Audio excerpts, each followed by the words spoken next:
Hello, Frida Titsinbayo Wallace, back again with Frida Media. Today we're going to talk about, we're actually going to talk about the media, but through the lens of trans-exclusionary politics, because this is about this story. Let me bring it up.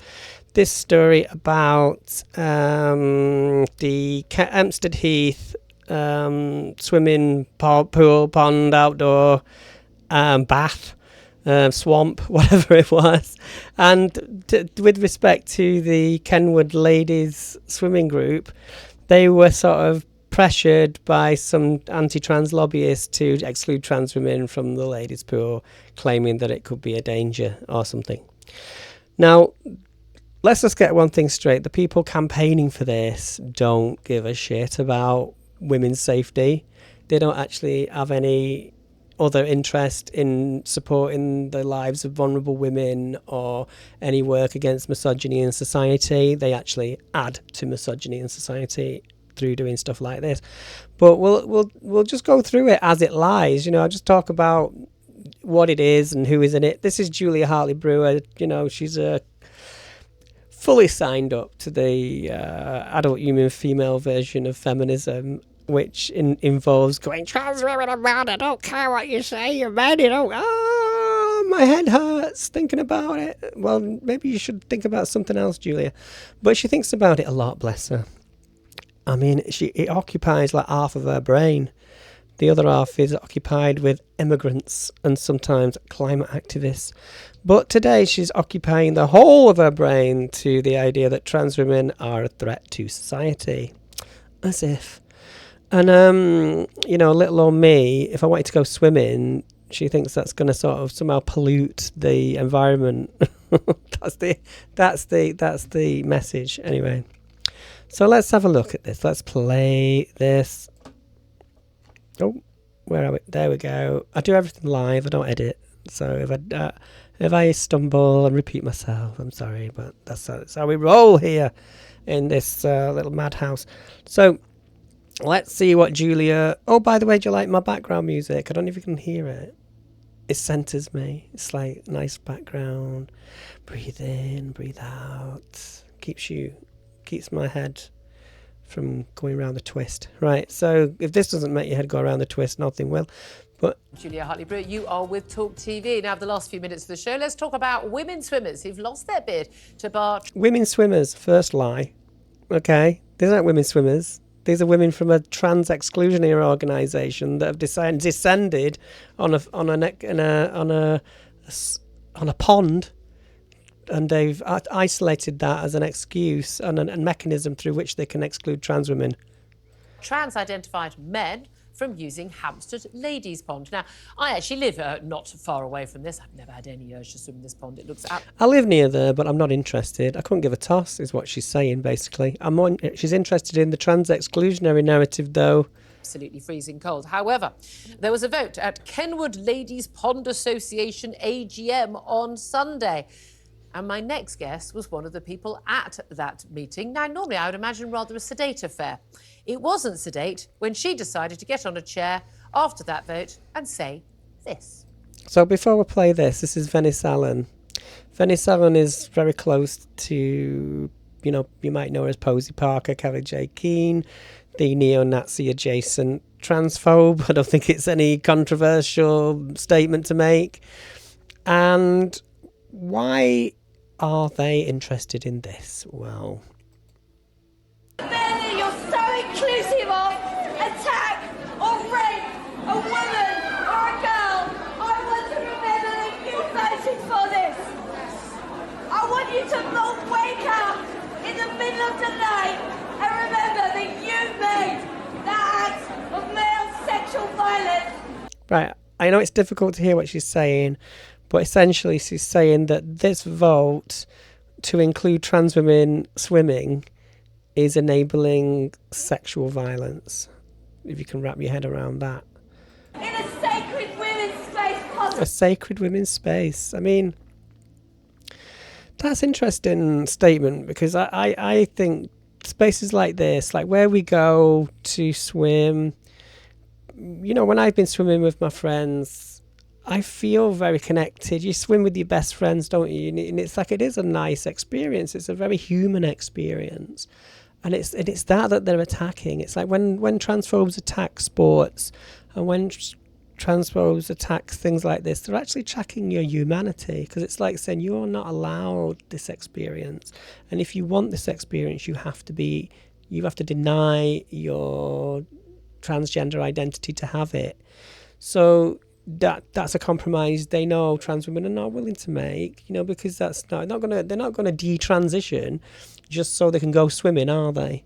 So it's like dehumanizing. And also, like, when I have been swimming, one of my first thoughts is, am I welcome here? Because even though I'm quite open, I'm body positive, and I do a lot of, you might have seen my pictures on Instagram or whatever, so I'm quite open about sex and stuff, but I still feel when I go to like a swimming pool or something like that, and I am very conscious of my body, and I think everybody is, and I think that those paranoias are something that these people can tap into, because we all know what it feels like to feel self-conscious and a bit icky about your body, and it's a bit weird, isn't it? People look, and people should not be making people uncomfortable. That should be your first starting point.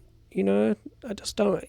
It feels like they're tapping into that paranoia of your the shame of the body. Until then, enjoy maintaining your fancy content that you created to these pathetic men, and enjoy maintaining their erections. So she's basically ranting about perverted men. When she says that, she just means trans women, as we know. And then they wonder why they're not taken seriously in places like this. Because, for one thing, there's probably no trans woman in that room, but they may know people who are trans. Those women, those people in that meeting, might be aware of somebody who is.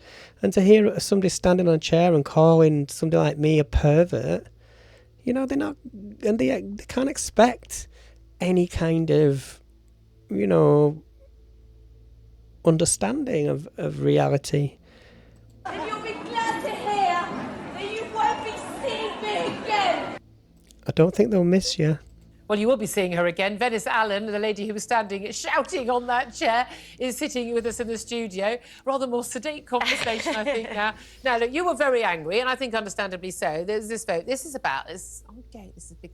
I don't want to make it a whole London story, but genuinely, it's a big issue about access for men who live as trans women, but are still men. I'm not even saying biological men. You're all. The argument isn't between trans women and these women. There's no trans women there in that meeting, and like I said, and there's no campaign of trans women that want to be a part of that. That is myth. So when they say, oh, there's an argument, or there's a vexation, or there's a debate, then there's no trans people in that debate. The debate is with people like Vennice Allan and the people she surrounds herself with, and society. That's where the debate is. Society has done the risk assessment, right, over a very long period of time. And what it's found is that trans people are more likely to be abused than be the abuser. So then they will turn around and say, well, trans isn't the thing, you're men. And they will say, well, then, therefore, we know that men commit more crimes and more sex. Yeah, but they don't do it because they're men. They do it because of this misogyny in society. And when you say they do it because they're men, that gives men a free pass. It gives people like Andrew Tate this mentality that this is what men are, and we need to defend that misogyny, that really weird entitlement that men have. We need to defend it because it is innate, and it isn't. Just like me perhaps being trans isn't rooted in any kind of biology, them being that kind of man isn't rooted in any kind of reality. So when they turn around and throw statistics at you that say things like, well, most sex crimes are perpetrated by men, well, there's a very specific fucking reason for that. And you're not looking at it. You're just pretending that by pointing at trans women and hyper-focusing on trans women, that you've got some kind of solution to misogyny. Well, you haven't. You've actually created more of it because you're looking the wrong way. So that is something that Julia Hartley-Bird does indulge in quite a lot on Talk TV. If you're born a man, you're a man. You live a man all your life. Doesn't matter what you call yourself, any surgery, any whatever wig you wear, anything, you are a man. So what she's talking about wigs and surgery and changing. This is nonsense. You know, the idea that, you know, being trans is something that you just wear, and that is it. You know, it's not that simple, is it? I know. You know, I sit here and I've got my hair done a certain way. I'm wearing a certain kind of clothing. I've obviously got makeup on. But they're choices that I make. And Julia has made the same choices. Vennice, Allan has made the same choices. Everybody does make those same choices. It's got nothing to do with being trans. It's just that I adapt myself to be the person I want to be. And it's like, that's freedom of expression. So talking about wigs and stuff, it's just like, that's misogyny 101 for a start, isn't it? About men being allowed access to women-only spaces, whether it's toilets, whether it's changing rooms, prisons, refuges, or indeed swimming pools, or indeed, in this case, a pond. This has been an ongoing battle for quite a long time. But there was a vote on Sunday to say, yep, happy for trans men, to be allowed at ladies' pond at Hampstead. Why were you so upset about this?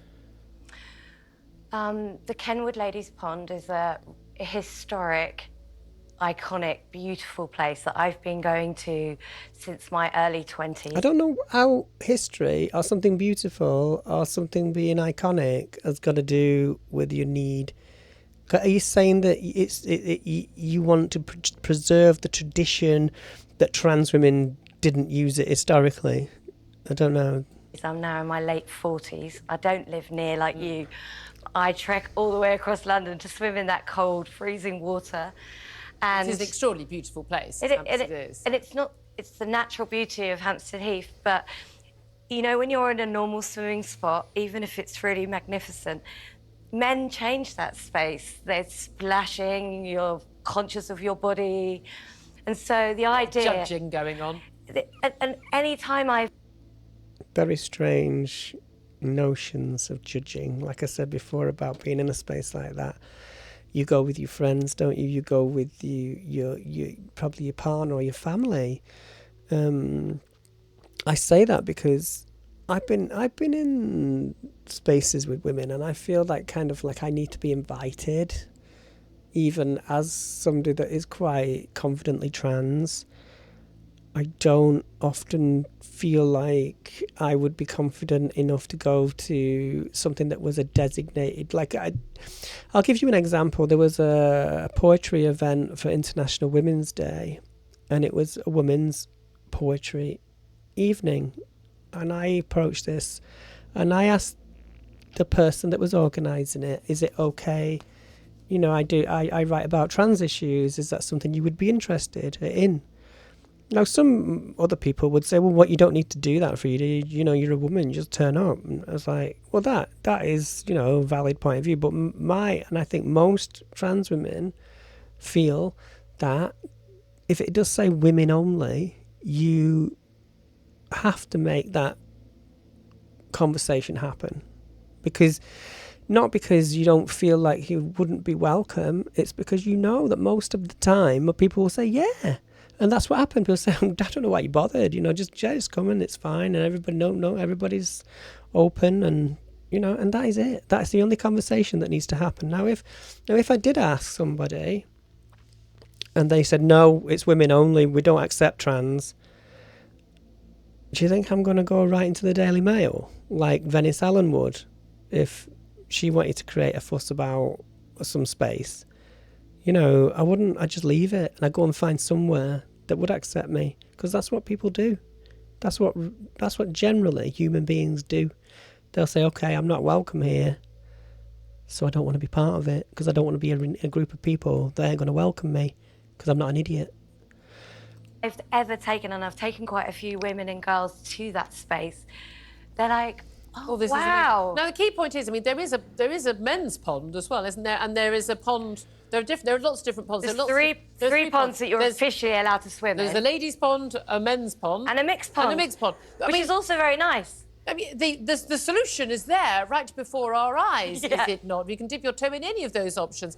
And yet the decision was made that actually that men who identify as women, again, we're not talking, a lot of people often think it's, will it be someone who's living completely as a woman, someone who, I is don't care, Julia. nobody like cut all their bits off, living, Yeah. and you would never even Oh, tell no, if This kind of cut all your bits off and you're a more trans woman is awful.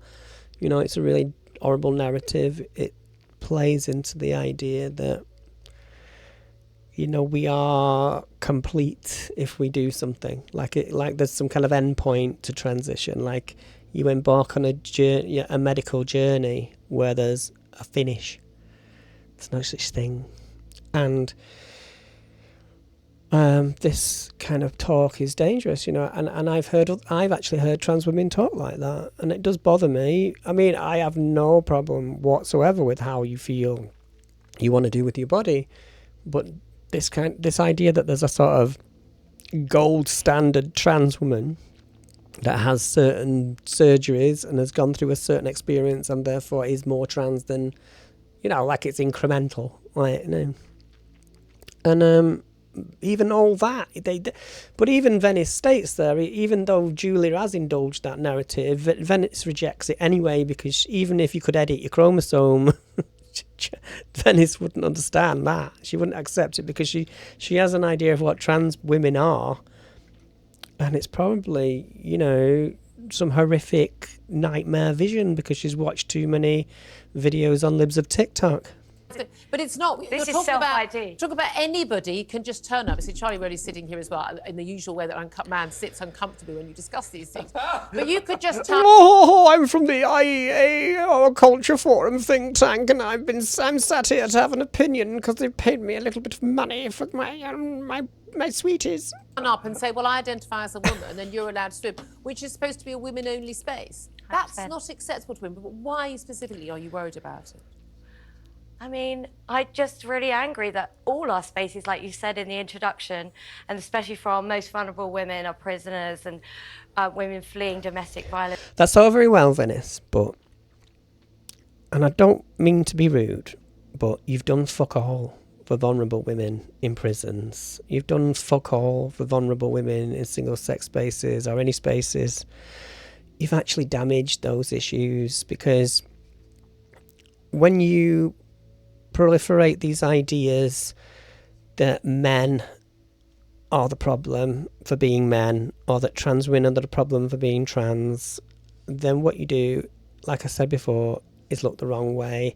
And not only are you looking the wrong way, you're actively encouraging misogyny, because you promote the ideas of people that and they call themselves anti-woke, right?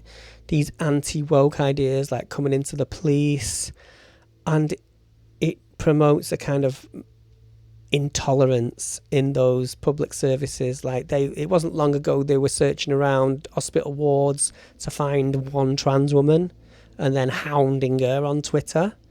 So when you're putting that much effort into tracking down, harming, and some kind of like social media sadism on one person, what are you doing? You're not looking at what's going on around you. You're not missing real abuses that are happening in your institutions. And lobby groups like the Policy Exchange or Sex Matters or the LGB Alliance will plough millions of pounds into these things that Vennice Allan's on the periphery of, whether she knows it or not. And they damage, they promote misogyny. That's what they do, you know, like, you know, and it's like we're in a situation where there are police officers being raping women and getting away with it for extended lengths of time because there's no whistleblowing. You get in situations where nurses are killing babies, which is what happened with Lucy Letby, and nobody has taken any notice of it because they just assume that she could never do that because she's a nice lady. And you get in situations in all our institutions that are being corrupted because you're hyper focusing on things that don't fucking matter. You know, we can all have a conversation about, toilets and whether we feel comfortable in them and all that, but that is not what Vennice is interested in. She's interested in trans exclusion, and that's why they get themselves wrapped up in these illogical arguments. Violence and sexual violence. I'm furious that all of those spaces have been taken over, but this is my space. This is one of my spaces where I go for the day in the sunshine. When trans folks talk about spaces, and you'll hear them sometimes say in comments, "Stay out of women's spaces," what they mean literally is stay out of my head, because they don't want to think about it. But also conversely, they're obsessed with it. They catastrophize, and they will search for things online to justify their prejudice. They'll find the most horrific crimes perpetrated by trans women, and to validate that anger they feel. And it's a self-fulfilling kind of news cycle, which, Julia's fully on board with that, because she's been doing this for 5 years. Nothing's changed. To be with my friends or to be on my own, just in that really lovely space. As you say, there is somewhere else that is completely. People all talk about inclusiveness. There is an inclusive. It's so inclusive, and I have got 2 sons. I love going to the mixed pond if I go with a boyfriend or a male friend or brother. There's nothing wrong with the mixed pond. And it's Hampstead Heath, for goodness sake. It's one of the least judgmental, most judgmental places on the whole of the planet Earth. Definitely not least. But this is the thing. There has been these concerns about, women-only spaces. Charlie, do you understand this concern? As a man, I'm 5'11", I can hold my own and everything. But at the end of the day, I'm really aware, like mixed toilets, mixed changing rooms, make me very uncomfortable. I certainly know they make. The only thing that would make me uncomfortable if I went to a mixed space is Julia Hartley-Brewer. Imagine you're out having a nice time, you're with your friends, you've been for a wee, and you go to the sink to wash your hands, and you look up at the sink, and next to you, looking in the mirror, is Julia Hartley-Brewer. Doesn't bear thinking about. Young girls uncomfortable and young women uncomfortable and older women. It does seem to me that this is just unnecessary. It's someone they're trying to be all sort of right on, and they say trans-exclusionary, but it's not trans-inclusionary, it's women exclusionary. I think that's right, actually. I think that last bit that you... I think that's right. I haven't listened to a word of that, and I couldn't give a shit. It's basically what he's saying. But I'm going to nod along because you need somebody else in the studio like a prop. In a suit. It was absolutely spot on, because I think, you can have single-sex spaces. They're there for a reason. And they're single-sex, not single-gender. Yes, exactly. And I think, where there is a mixed pond, it's not as if it is excluding anybody. It is about saying... This guy, I mean, you can just imagine him, can't you? Like, he's your typical kind of media node who bobs around between GB News and Talktv, and then just says absolute, like, he opens his mouth and words come out, but none of them mean anything. If you're a man, that is for you. If you're a woman and you want a single-sex space for women, then you should have that. And it's been going for a long time. You've got a mixed pond also for other people. So I think it is... It's unnecessary and yet deliberately, I would think, provocative. Do you think, though, I know you don't get tides on ponds, do you think the tide has changed on this, though? Well, we lost the vote. Yes, you did. So the tide has... Well, they talk about this a lot. Has the tide changed? Has the tide turned?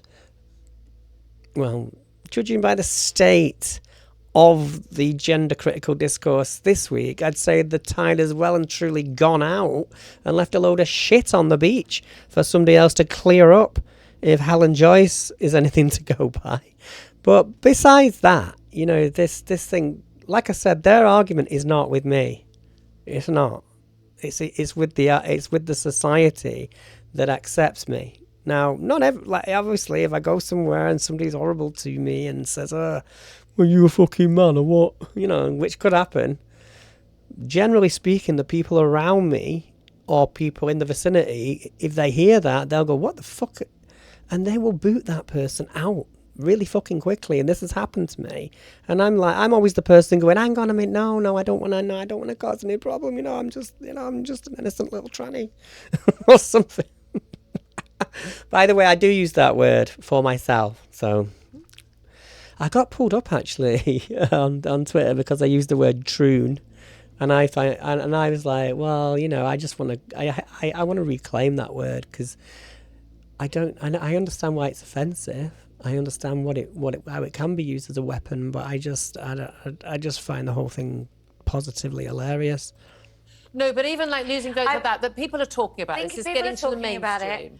I think that some of those women, by next AGM, next March, some of those women will have changed their minds without... She's hoping that she could have piqued those women into feeling so scared of trans women by talking about, showing them pictures of abusive trans women, making memes, promoting articles into the Daily Mail with the words rapist and pedo and all these horrible things.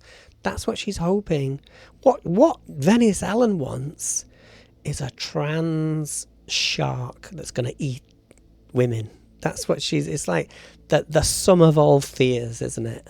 The sum of all fears. And that is what she wants to do. That's what their plan is. That is what Kelly J. Keen's whole thing is about. It's about peaking. And peaking is a kind of mind control where the enemy is both powerful and weak. The enemy is both vermin and all-conquering, and that is the narrative. Us doing anything. Yeah. Just because things will happen. We're not scared. And again, presumably also changing rooms again are unisex, and that creates difficulties and danger in themselves. Vennice, thank you so much for joining us. Good on you. I love a bit of standing on a stool and shouting. Why not? Well, funny that, because Julia doesn't like a lot of standing on a stool and shouting, because when climate activists stand on stools and shout, she's the first to call them ridiculous and, you know, basically. So that's it, really, you know. Interesting to show you. I just wanted to talk about it because of the catastrophization and the way that, you know, they can make something as innocuous as a swimming experience, an outdoor swimming experience in a pond, become a news story. You know, it's like insane. And this, like, so I'll just have a scroll through some of my replies on this, because, you know, I was saying about the invasion narrative. There she is, Eddie Izzard, coming up to eat all the trans women. This is what they call us, because they can't call us trans women. They have to call us trans-identified males, because trans must exist, even though they wish we didn't. They can't just say males, because they need the trans bit to weaponize it. So, yeah, also, yeah, so this was the Daily Mail. How a tranquil oasis for female swimmers became the front-lining culture wars. It became a minor headline because you put it there. Catherine Knight, whoever you are, probably no one. Catherine Knight's probably an AI bot, for all I know. Might as well be. So there's some other comment. This is disturbing. This is the thing that really worried me, and it goes back to what I was saying about misogyny. So we lost the vote. Young pink-haired lesbians voted against recognising women. So are young pink-haired lesbians not women now? You know, young lesbians, generally speaking, in my experience, don't become TERFs or get involved in authoritarian, misogynistic movements. Yes, let's hope when a predator is about its one. See, that is, you're like basically willing for harm to come to people that disagree with you, and that this is like the underlayer of what this all happens under Talktv comment sections. This is always there. And I put this because this is like Julie Hartley's opinion on Andrew Tate. I choose his life, and a bit of ableism there, doom-mongering eco-cultist, talking about Greta Thunberg. And interestingly enough, it was Greta Thunberg that led to... I can't remember what happened now. He revealed himself where he was because he was grandstanding against her, and the police swooped in because they found out where he was hiding. So, yeah, there was a BBC report about this. I'll just play a little bit of this because there's some opinions from... Well, I'd be angry, I'd be upset, and I would probably feel like I'd have to leave. Well, leave. go find somewhere else. Hang on. I think they have all the right to, because they identify as a woman. This is a place for women. It's obviously a place that people want to feel safe, and if that's like, if a transgender individual feels safer going to that single sex pool, then there shouldn't be a problem there. No, there isn't a problem there. She's right, and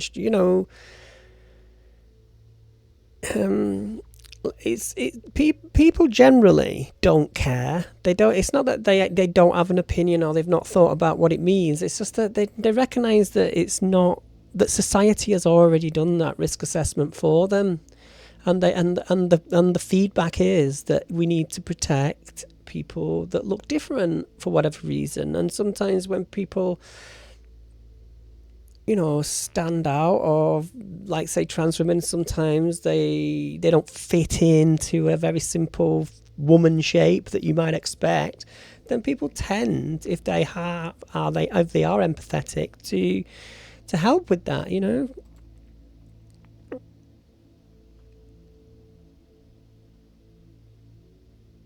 It shouldn't be controversial, it shouldn't be a debate.